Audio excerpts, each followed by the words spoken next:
오늘 이사야 66장 1절에서 5절 말씀, 이 본문 말씀을 가지고 함께 은혜하는 하나님 말씀 제목은 여호와의 말씀을 듣고 떠는 자. 여호와의 말씀을 듣고 떠는 자. 우리 다 같이 해보겠습니다. 시작. 여호와의 말씀을 듣고 떠는 자. 여호와의 말씀을 듣고 떠는 자. 반주자가 못 나와서 찬송을 한 장 더 했으면 좋겠는데 하질 못하겠습니다. 우리 성도님들 반주자를 위해서 많이 기도해 주시기 바랍니다. 오늘 이 본문을 보면은 하나님의 백성들 가운데서도 여호와의 말씀으로 떠는 자들이 있고 또 여호와의 말씀에 무관심한 자들이 있다는 것을 우리가 알 수가 있습니다. 원래 오늘 이 본문은 참 예배와 거짓 예배에 대해서 교훈하는 그런 말씀이에요. 근데 우리가 오늘 이 말씀을 증거받다 보면 누가 참 예배자이고 누가 또 거짓 예배자인지를 충분히 알 수 있기 때문에 따로 말씀드리지는 않겠습니다. 먼저 여호와의 말씀에 떠는 자들에 대해서 증거받기 전에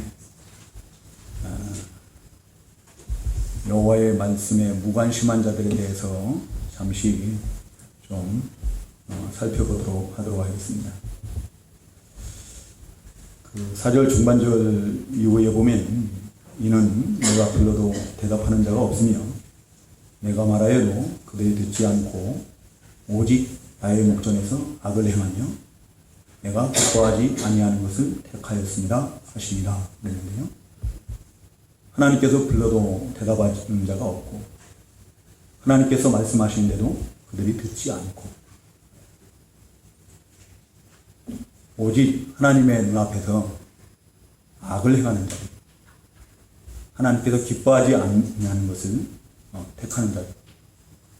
이 사람들이 어떤 사람들이에요? 하나님의 말씀에 관심이 없는, 하나님의 말씀에 무관심한 자들이죠.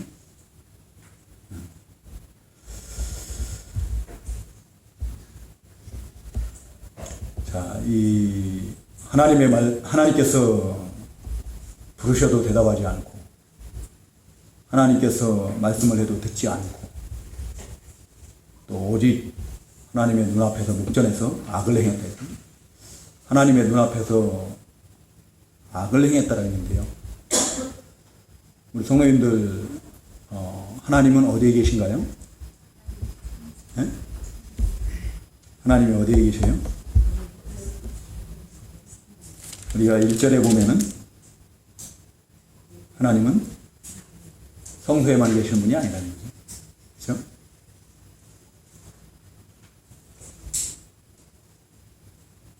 하늘이 하나님의 보좌이고 땅은 하나님의 발판이라고 했어요. 하나님은 천지에 충만하신 하나님이에요. 이 성전, 성소에는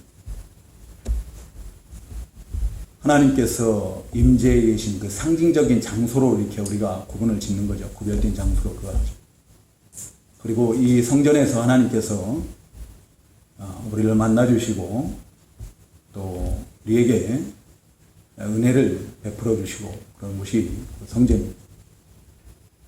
하나님이 성전에만 계시다라고 이렇게 생각을 하면 안 됩니다. 우리 하나님은 천지에 충만하신 하나님, 안 계신 곳이 없으신 그런 하나님이시다. 그렇기 때문에 그 천지에 충만하신 하나님 앞에서 우리 모든 인생들은 다 하나님의 목전에서 살고 있는 거예요. 우리가 하나님을 의식하든 하지 않든 간에 하는 사람도 의식하지 않는 사람도 다 하나님 앞에서 살고 있는 거예요. 시편 139편에 보면은 우리 하나님께서 어디를 가든지 계심을 너무나 잘 아름다운 시로 이렇게 묘사하고 있지 않습니까? 하나님께서 우리의 모든 것을 다 보시고 들으시고 아시는 그런 하나님이시다.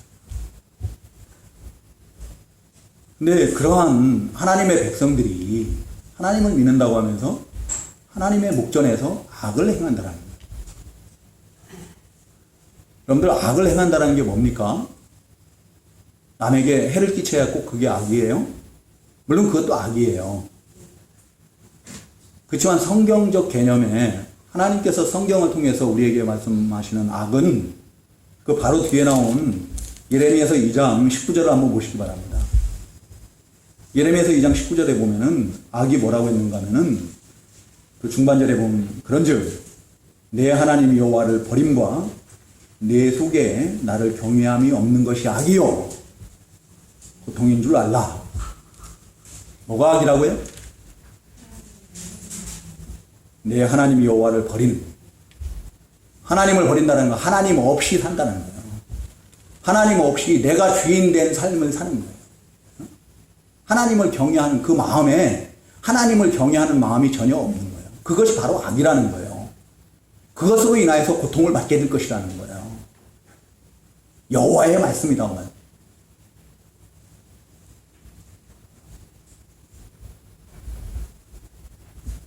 근데 그런 하나님의 말씀에 전혀 무관심한 자들도 보면은 오늘 이 3절에 보니까 예배를 드려요. 제사를 드려요. 소를 잡아서 또 어린 양을 잡아서 제사하고 또 예물을 드리고 또 분향을 하고 그러죠. 근데 하나님께서 뭐라고 말씀하십니까? 근데 그것이 마치 살인함과 같다라는 거예요. 좀 말이 어려운데요. 살인함과 다름이 없이 하고 또 개 목을 꺾음과 다름이 없이 하며 돼지의 피와 다름이 없이 하고. 여러분, 돼지가 뭐예요? 하나님께서 부정하더라고 규정한 그런 짐승 아니에요? 구약에서는. 그렇죠? 개도 마찬가지죠. 개도 부정한 짐승인 거예요. 그리고 분향하는 것은 마치 우상을 찬송함과 다름이 없다라고 이렇게 하나님께서는 말씀하십니다. 우리가 이 말씀을 증거받으면서 생각나는 어떤 그런 말씀이 있어요? 혹시? 누가 생각이 나요? 사무엘상 15장 22절인가요? 거기에 보면은 사울이 하나님의 말씀을 버렸을 때, 불순종했을 때, 그때 사무엘 선지자를 통해서 하나님께서 그 사울왕을 책망하는 그런 내용의 말씀이 있지 않습니까? 그 성경을 한번 차려서 읽어보면 좋을 것 같은데요. 사무엘상 15장 22절, 23절 제가 읽어드리겠습니다. 시간상. 사무엘이 이르되 여호와께서 번제와 다른 제사를 그의 목소리를 청종하는 것을 좋아하신 같이 좋아하시겠나이까. 순종이 제사보다 낫고 듣는 것이 수양의 기름보다 나으니 이는 거역하는 것은 점치는 죄와 같고 완고한 것은 사신 우상에게 절하는 죄와 같음이라. 왕이 여호와의 말씀을 버렸으므로 여호와께서도 왕을 버려 왕이 되지 못하게 하셨나이다 하니. 네.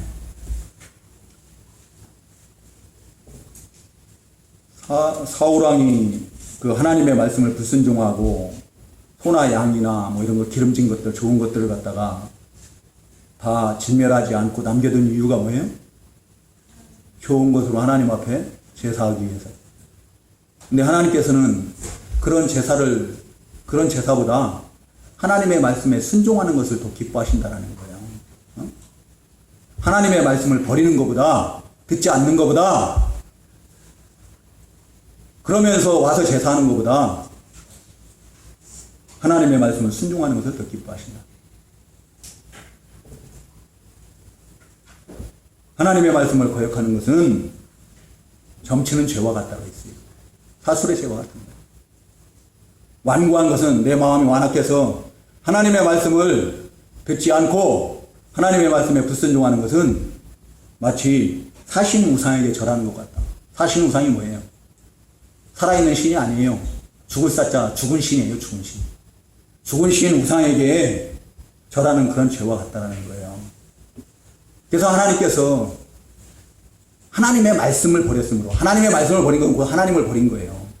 하나님을 버렸으므로 하나님께서도 당신을 버리겠다라는 거예요. 그래서 왕이 되지 못하게 하겠다 라고 이렇게 말씀하십니다. 오늘 이 본문에서도 보면은 그런 하나님의 말씀에 전혀 무관심한 자들, 제사는 해요. 예배는 드려요. 예배는 드리지만 하나님의 말씀에 전혀 무관심한 그들에게 하나님께서 뭐라고 말씀하십니까? 4절 상반절에 보면은 나 또한 유혹을 그들에게 택하여 주며 그들이 무서워하는 것을 그들에게 임하게 하리니.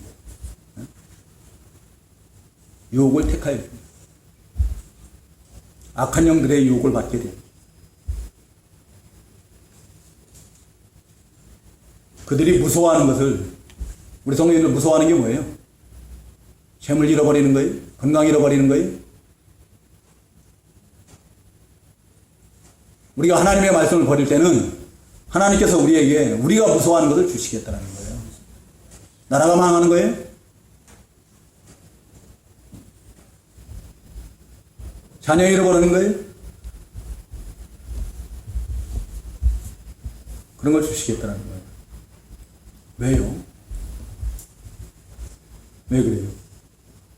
3절 상반절에 보면 그들은 자기의 길을 택하며 그들의 마음은 가증하는 것을 기뻐한즉 나 또한 유혹을 그들에게 택하여 주며. 하나님의 말씀에 무관심한 거예요. 하나님의 말씀과는 전혀 상관없는, 하나님의 인도함을 안 받는 거죠. 그리고 자기의 길을 택하는 거예요. 자기의 길을 택한다는 게 뭐예요? 네? 마음으로 가증하는 것을 기뻐하고. 자기의 길을 택한다는 것을 우리가 신약시대의 말로 옮기면은 그 로마서 8장 그 6절에서 8절에 나오는 말씀이에요. 자기 육신의 생각을 따라 산다는 거예요. 자기 육체의 생각을 따라 산다. 육체의 생각을, 그 육체의 부패성을 따라 산다는 거죠. 그 타락한 본성을 따라 산다는 거예요. 근데 육신의 생각은 뭐라고 했습니까? 우리 성도님들 다 외우죠? 육신의 생각이 뭐예요? 사망이에요. 사망. 내 영혼이 점점 죽어가는 거예요. 하나님께서는 예수 그리스도를 통해서 피로 값지고 사시고 성령으로 그 영을 거듭나게 하셨는데, 살려놓으셨는데 그 영혼이 점점 죽어가는 거예요. 죽은 자와 같이 되는 거예요. 하나님을 알지 못하는 자 같고 예수 그리스도를 알지 못하는 자 같고 구원의 기쁨이, 구원의 감격이 아무것도 없는 자 같은 죽은 자와 같이 되고,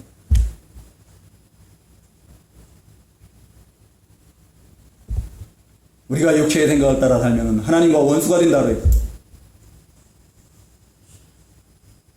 하나님의 법에 불복하지 않을 뿐만 아니라 불복할 수도 없고 하나님을 기쁘시게 할 수 없다라고 했습니다. 하나님 보시기에 기쁘시게 하는 게 아니라 오히려 가증하게.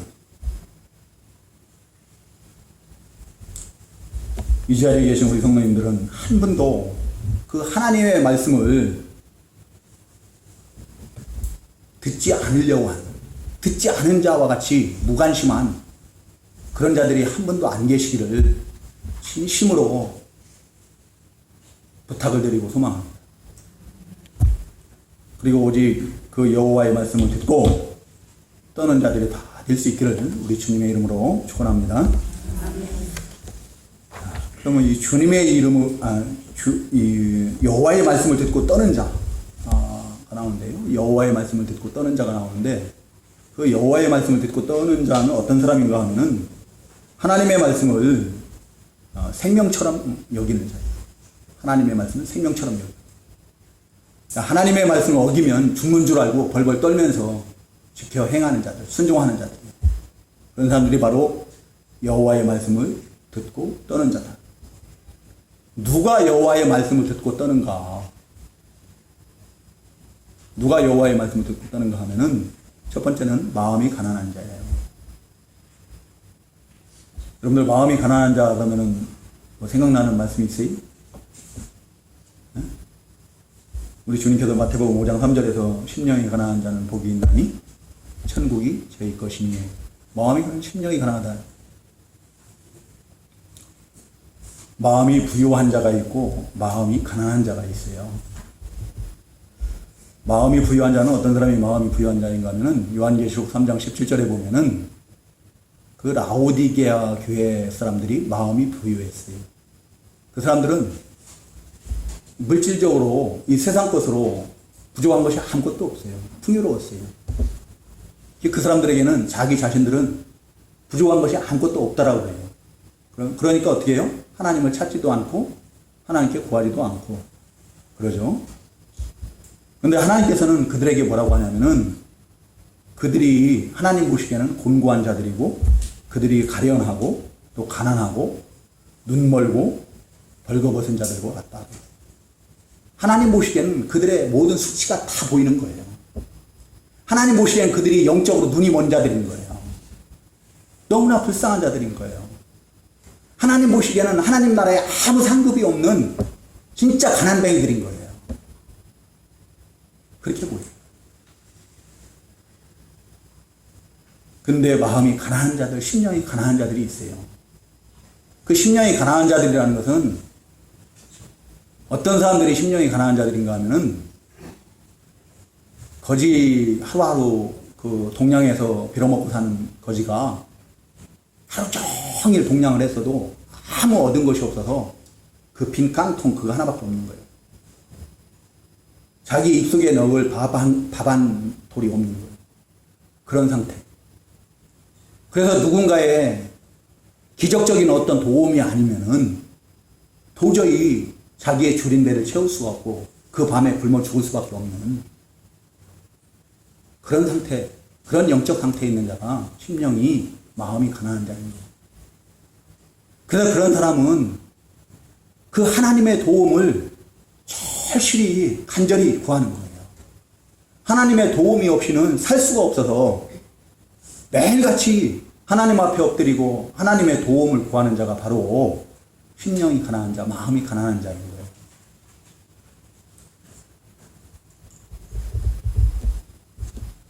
이 자리에 계신 우리 성도님들, 이 세상 나오실 때 뭐 갖고 나오신 거 있어요? 네? 손에다 뭐 금가락지라도 끼고 나오셨어요?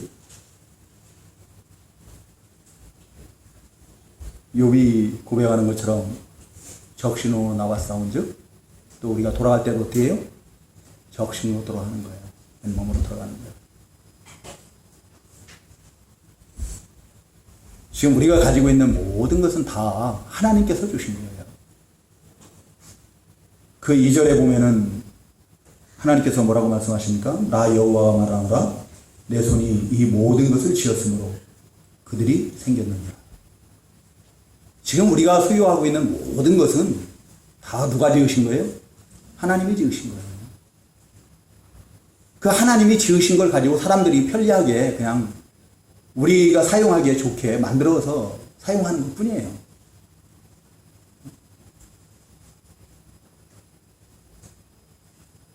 하나님께서 모든 것을 다 우리에게 은혜로 주신 것이다. 하나님께서 안 주시면은 심지어는 이 자리에 우리 성도님들 자녀들도 마찬가지 자녀들. 우리 성도님들 시편 127편 3절 잘 아시죠? 그 자녀들도 하나님께서 주신 기업이라고 그랬어요.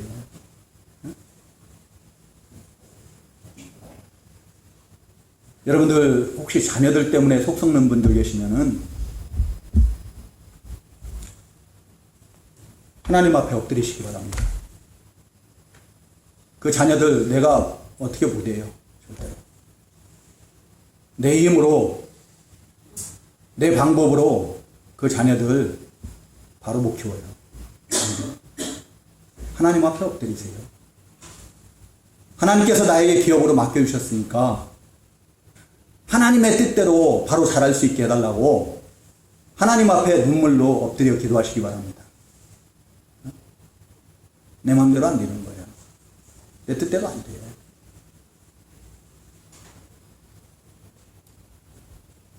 우리 성도님들 자녀들 키워보셨잖아요. 내 뜻대로 돼요? 내 마음대로 돼요? 안 돼요.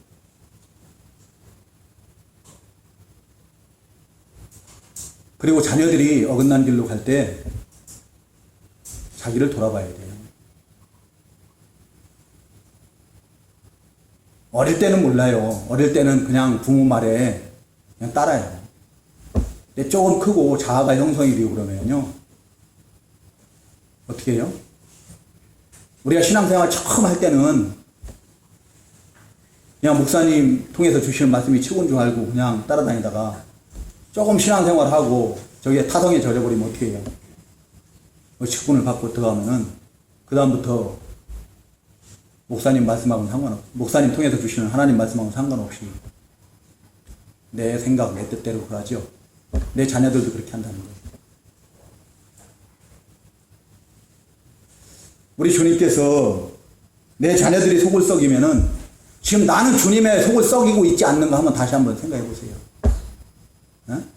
그 자녀를 통해서 우리 주님의 마음을, 하나님의 마음을 한번 헤아려 보시기 바랍니다.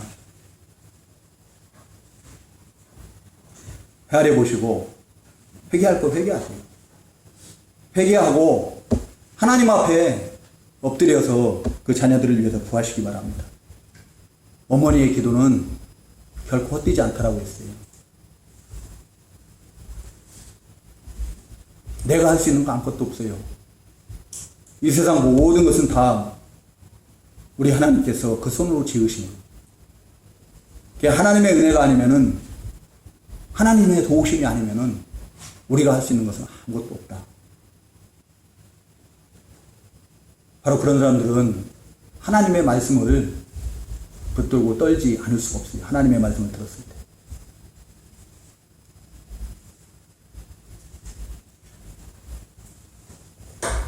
또 심령에 통회하는 자, 그런 사람들이 바로 하나님의 말씀을 듣고 떠는 자예요. 심령에 통회한다는 말은 자기 자신이 하나님 앞에 죄인됨을 깨달아 알고 그 죄로 인하여서 애통해하면서 하나님께로 그 마음을 돌이키는 거예요. 돌이키는 게 뭐예요? 하나님께로 그 마음을 돌이키는 게 회개예요, 회개. 그게 통회예요. 애통해요. 우는 거예요.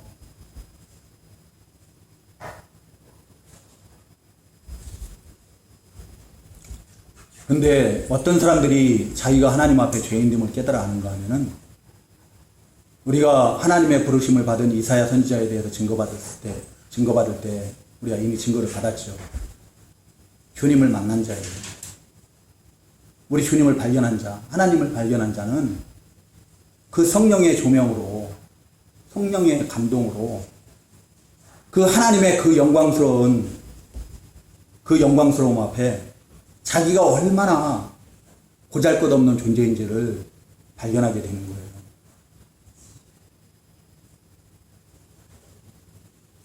내가 얼마나 더럽고 초하고 악한 죄인인가, 그것이 다 드러나게 돼 있어요. 그 성령의 날선검인 하나님의 말씀에 견주어 볼 때 내 내면에 깊숙이 자리 잡은 그 모든 부패성들이 다 드러나게 돼 있어요. 다 발견되게 돼 있어요. 평상시에 보면은 다 의로운 것 같고, 다 거룩한 것 같고, 다 깨끗한 것 같고, 다 경건한 것 같이 보이지만, 아니요. 시도 때도 없이 그 우리 내면 깊숙이 자리 잡은 그 부패성들, 그 가라앉은 찌꺼기와 같은 것들이 시도 때도 없이 그냥 버럭 일어나고 솟구쳐 오르고 그러면서 우리를 더럽히고, 그게 우리의 부패성이에요. 우리의 본질이에요. 그게.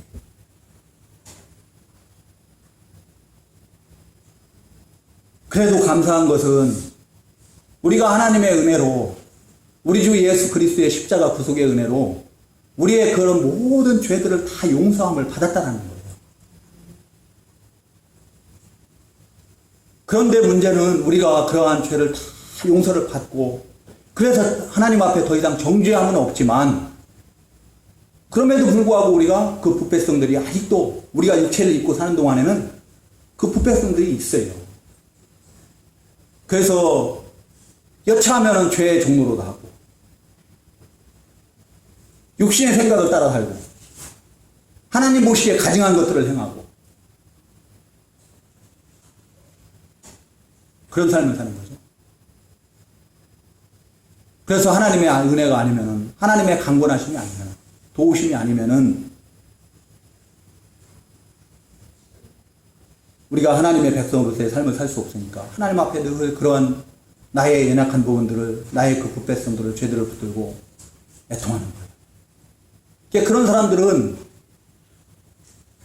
하나님의 법을 어기는 것이 그 순종함에 있어서 부족한 것이 죄라는 것을 알기 때문에 어떻게 해요?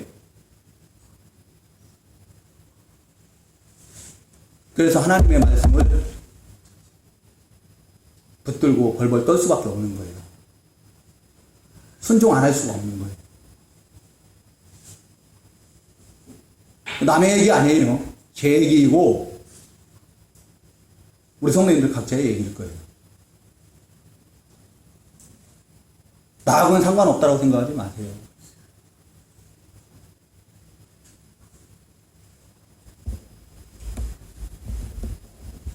그렇게 여호와의 말씀을 듣고 벌벌 떨고 그런 사람들에게는 하나님께서 권고하시는, 옛날 성경은 권고하신다 했고 우리 지금 가지고 있는 성경은 돌본다라 했는데요. 하나님께서 돌보신다고 했지만 처음에는 아마 지금 고난이 따를 겁니다. 우리가 하나님의 말씀을 듣고 그 말씀으로 떠는 자들, 그 말씀을 지켜 행하는 자, 순종하는 자들은 반드시 처음에는 불이익이 좀 따를 거예요. 그 5절에 보면 어떻게 증거하고 있습니까? 여호와의 말씀으로 말미암아 떠는 자들아 그의 말씀을 들을지어다. 이르시되 너희 형제가 너희를 미워하며 내 이름으로 말미암아 너희를 쫓아내며 이르기를 여호와께서는 영광을 나타내사 너희 기쁨을 우리에게 보이시기를 원하노라 하였으나 그들은 수치를 당하리라 하셨느니라. 자, 형제들에게 미움을 당했습니다. 하나님의 말씀과 상관이 없는 자들, 하나님의 말씀에 무관심한 자들에게 미움을 받습니다. 미움을 받아요. 하나님의 말씀을 붙들고 벌벌 떠는 자들은 자기 자신들이 그 하나님의 말씀과 무관한 삶을 사는 자들이 생각하기에 자기 자신들이 지혜로운 것 같아요. 저 사람들이 미련해 보여요.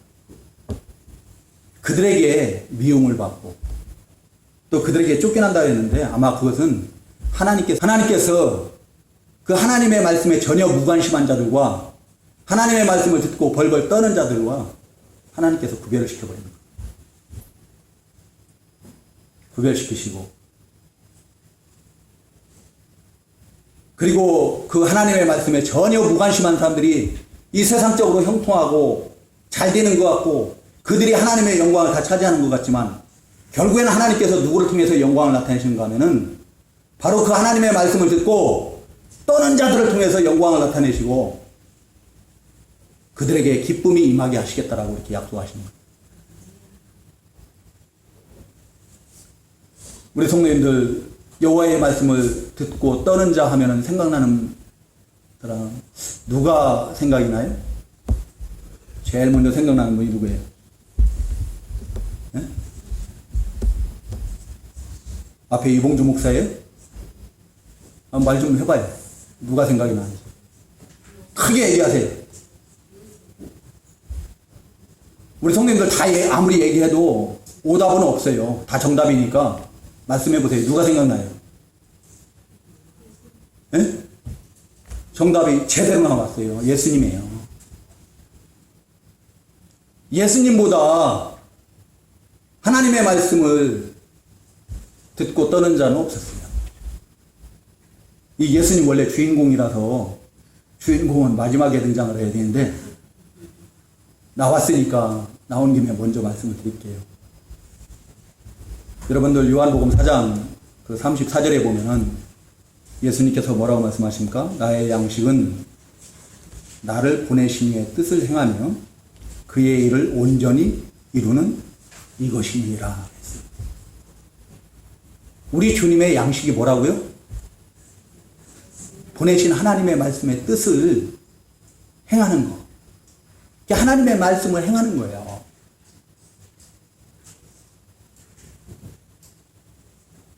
하나님의 일을 온전히 이루어드리는 거. 하나님의 말씀을 그대로 순종해서 그걸 그대로 다 이루어드리는 거. 그게 우리 주님께는 양식이라는 거예요. 우리 주님께서 마태복음 4장 4절에서 뭐라고 말씀하십니까? 사람이 떡으로만 살 것이 아니요 하나님의 입으로부터 나오는 모든 말씀으로 살 것이라 이렇게 말씀하시지 않습니까?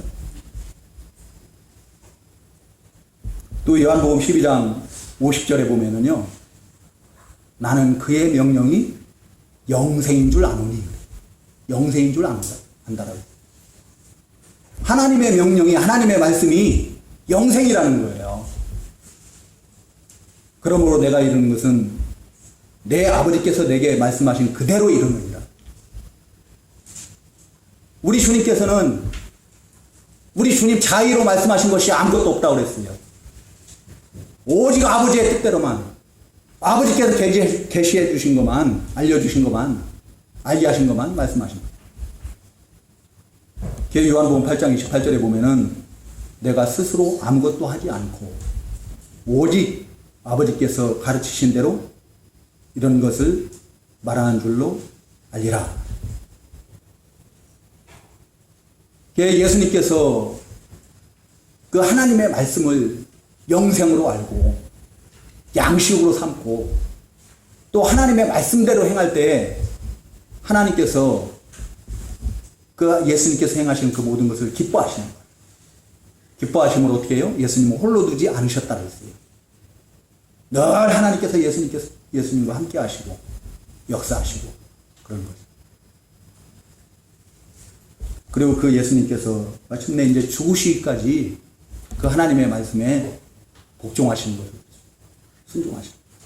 그 순종하심으로 우리에게 모든 그 순종의 본을 보이시는 것을 우리가 알 수 있는데요. 그런 우리 주님을 그 빌립보서 2장 9절에서 11절에 보면은 어떻게 높이셨다고 그랬어요? 제가 차려서 읽어드릴게요. 9절에서 11절까지만 읽어드립니다.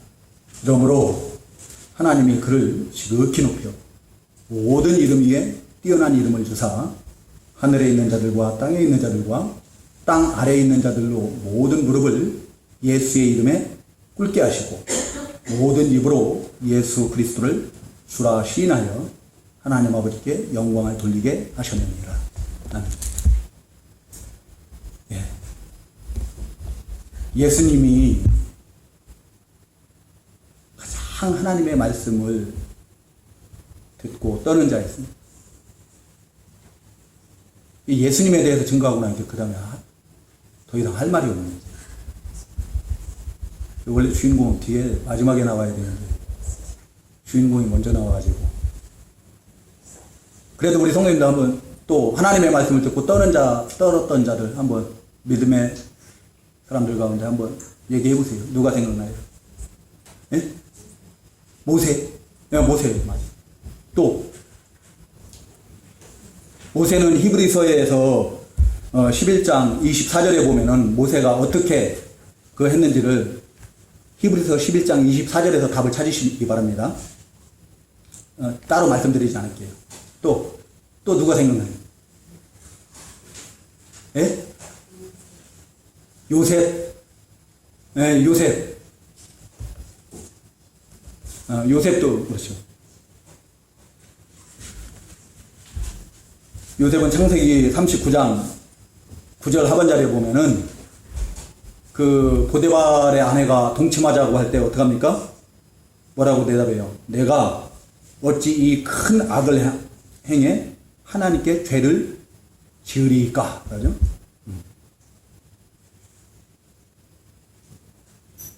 또 그래서 요셉이 어떻게 해요? 억울한 누명을 쓰고 옥에같이 울어죠? 근데 하나님께서 그냥 내버려둬요? 그 돌보신다고 그랬잖아요. 하나님의 말씀을 듣고 떠는 자들을 돌보신다 했는데 어떻게 했어요? 그 옥에서 술 맡은 관원장을 만나고 애굽의 총리가 되게 하지 않습니까? 그래서 요셉을 통해서 그 흉년의 때에 그 야곱의 모든 자기 족속들을 다 구원하는 것을 볼 수가 있습니다. 또 누가 생각나요? 예? 다니엘과 세 친구. 아브라함이 나와야 되는데 아브라함이 안 나와요. 왜 아브라함? 예? 믿음의 조상 아브라함이 나와야죠. 창세기 22장에 보면 하나님께서 아브라함을 시험하기 위해서 아브라함에게 독자 이삭을 바치라고 하잖아요. 하나님께서 지시한 땅으로 가서, 그 산으로 가서. 그럴 때 아브라함이 머뭇거려요? 즉시 순종해요, 즉시 순종. 즉시 순종을 해서 그 모리아산에 가서 그 아들 이삭을 갖다가 결박을 하고 칼로 잡으려고 딱 그 하는 순간에 어떻게 해요? 하나님께서 여호와의 사자를 통해서 아브라함아, 아브라함아. 그 아이의 몸에 손을 대지 말라라고. 그때 아브라함이 깜짝 놀랐어요. 아브라함이 그 말을 들었을 때 뭐라고 생각을 했을까요? 아브라함아, 아브라함아. 그 아이의 몸에 손을 대지 마라 그러는데 그때 아브라함이 뭐라고 생각했을 것 같아요? 응? 천만 다행이다? 뭐라고 생각했을 것 같아요? 아브라함은요, 우리 스승 목사님의 스승이신 김현봉 목사님 말로는 내가 무엇을 잘못했기에 하나님께서 이것을 안 받으시는가 두려워 떨었다고 했어요. 내가 하나님 앞에 무엇을 잘못했기에 그 아들 이삭을 잡아서 하나님 명령에 순종해서 번제를 드리려고 하는데 하나님께서 안 받으시겠다라고 하는 건지 두려워서 덜덜 떨었다고 해요.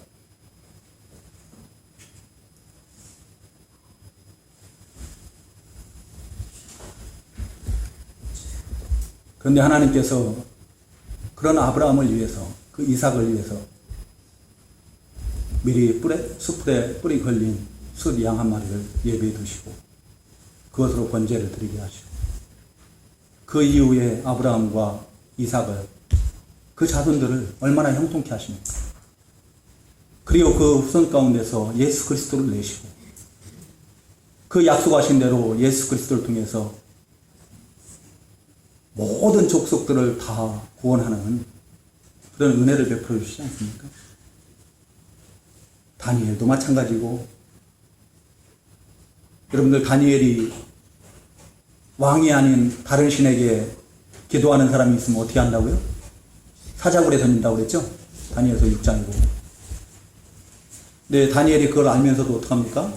이전에 행하던 대로 예루살렘을 향해서 하루에 3번씩 문을 활짝 열어놓고 다른 사람들이 다 볼 수 있도록 하나님 앞에 기도하는데 어떤 기도를 드려요? 나 구해달라고 기도해요? 감사의 기도를 드려요. 감사의. 왜 감사의 기도를 드렸을 것 같아요? 다니엘은 자기를 통해서 하나님께서 역사하실 것을 벌써 보고 있습니다. 그게 기도의 사람이에요. 바울과 실라가 빌립보 감옥에 갇혔을 때 거기서 기도하고 찬양을 했던 것처럼 벌써 자기 자신을 통해서 하나님께서 어떻게 역사하실 것을 보고 있는 거예요. 자신을 통해서 하나님의 살아 역사하심을 나타낼 것을, 하나님의 영광을 나타낼 것을 알기 때문에 감사 기도를 할 수 있었던 거예요. 실제 사자굴에 던져졌을 때 하나님께서는 사자의 입을 갖다 봉해버렸다 했어요. 다니엘의 세 친구 사드락과 메삭과 아벳느고가 그 느부갓네살 왕의 금신상에 절하지 않으면은 풀무불에 던져질 수밖에 없잖아요. 근데 그들이 뭐라고 합니까? 하나님께서 그들을 그 풀무불 가운데서 건지실 줄로 자신들은 믿는다는 거예요. 왕의 손에서 건지실 줄을 믿는다는 거예요. 그리하지 아니하실지라도 우리는 왕의 금신상을 섬길 수도 없고 왕의 금신상에게 절할 수도 없습니다. 그래가지고 그 풀무불에 던져지지 않습니까? 던져졌는데 그 던지던 사람들이 너무 뜨거워서 죽어버렸어요. 근데 그 안에 누가 있어요? 던져진 사람은 세 사람인데 신의 아들 같은 이가 있는 하나님의 아들이신 예수 그리스도께서 함께 하시고 그들의 머리털 하나, 옷자락 하나, 몸 하나 상하지 않도록 거슬리지 않도록 지켜주시고 보호해 주십니다. 하나님의 말씀을 듣고 떠는 자들은 하나님께서 그렇게 지키시고 돌보시고 인도해 주신다는 믿으시면 아멘 하시기 바랍니다. 우리 한국교회에도 자랑스러운 우리 믿음의 선배들이 있어요. 그 이름만 들어도 눈물이 나고 감동이 되고 우리 주기철 목사님 우상 숭배하지 말라는 그 말씀 한마디 때문에 자기 목숨을 순교의 제물로 드리잖아요. 우리 손양훈 목사님 서로 사랑하라는 그 계명 그걸 지키시려고 일생을 그 문둥병자를 애양원에서 사역을 하지 않습니까? 그러다가 그 두 아들이 공산당에 의해서 죽임당했을 때 그 원수까지 사랑하는 그 말씀을 지키시기 위해서 그 죽인 자를 양아들로 삼으시지 않으세요? 용서하시고 양아들로 삼으시고 그리고 공산당에 6.25 때 공산당의 손에 흩날리시고 순교당하십니다. 우리 늘 말씀드렸던 그 배추달 집사 같은 분이 그 주일 성수 하나 때문에 6.25 때 그 순교를 당합니다. 그 말씀 한마디 하나님의 말씀을 듣고 그 말씀 한마디 그걸 지키려고 자기 생명과 맞바꾼 그런 자랑스러운 우리 믿음의 선배들이 있어요. 우리가 그 신앙을 본받아야 되는 거예요. 우리가 그 신앙으로 돌아가야 되는 거예요. 옛 신앙으로 돌아가야 돼요. 지금 이대로의 이 신앙은 안 돼요.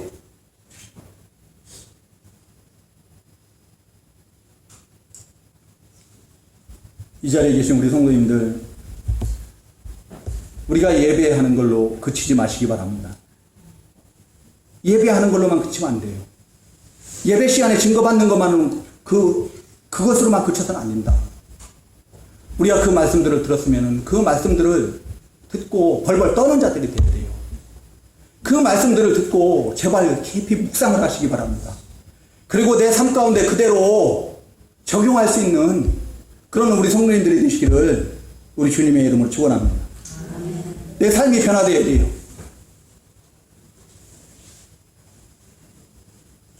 내 가치관이 변화되어야 돼요. 내 인격이 변화되어야 돼요. 요한계시록에 보면은 그 빌라델비아 교회가 나오죠. 빌라델비아 교회가 적은 능력을 가지고도 하나님의 말씀을 지키고 우리 주님의 이름을 버리지 않았다고 했어요. 우리 교회가 비록 적을지라도 우리가 하나님의 말씀을 지키고 우리 주님의 이름을 버리지 않을 때 그 빌라델비아 교회에게 하늘문을 열린 문을 두셨다 했는데 우리 동천한 교회도 하늘문을 열어주실 줄 믿습니다. 그런 교회가 되기를 간절히 소망하면서 우리 이제 다 같이 기도하도록 하겠습니다.